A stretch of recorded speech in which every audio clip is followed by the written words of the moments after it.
அனுமனின் வாகனம் என்ன தெரியுமா? காற்றின் வேகத்தை விடவும் வேகமாக பறந்து செல்பவர் அனுமன்.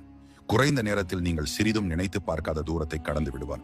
குறிப்பாக கடலையே அசால்டாக தாண்டி ஸ்ரீலங்காவை சென்று அடைந்தவர். அதேபோல் ஸ்ரீலங்காவில் இருந்து இமயமலைக்கு வேகமாக வந்து சஞ்சீவி மலையை தூக்கி கொண்டு பறந்து சென்றவர். பாதாள லோகத்திலிருந்து மீண்டும் இலங்கைக்கு பல ஆயிரம் ஜெட்டுகளின் வேகத்தில் பறந்து சென்றவர் அனுமன் என்பதும் நமக்கு தெரியும்.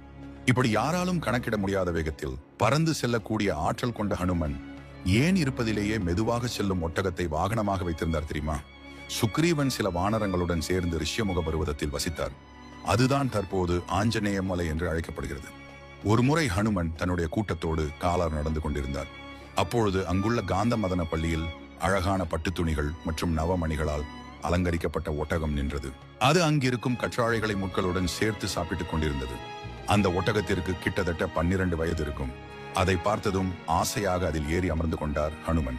சுசேனா குடை பிடித்துக் கொண்டும் நீலா சாமரங்கள் வீசிக்கொண்டும் ஹனுமனை புகழ்ந்து பாடிக்கொண்டும் அந்த காந்த மதன பள்ளியை சுற்றி வந்தார்கள். ஒட்டகத்தின் மீது அமர்ந்திருக்கும் போது அனுமனின் காலணிகளை பாவனா தன்னுடைய கைகளில் எடுத்துக்கொண்டார். இப்படித்தான் ஒட்டகம் அனுமனின் வாகனமாக மாறியது. இந்த காட்சியை சில அனுமன் கோவில்களில் அனுமனின் சிலைக்கு முன்புறமாக ஒட்டகம் வாகனமாக அமைக்கப்பட்டிருப்பதன் வாயிலாக அறியலாம்.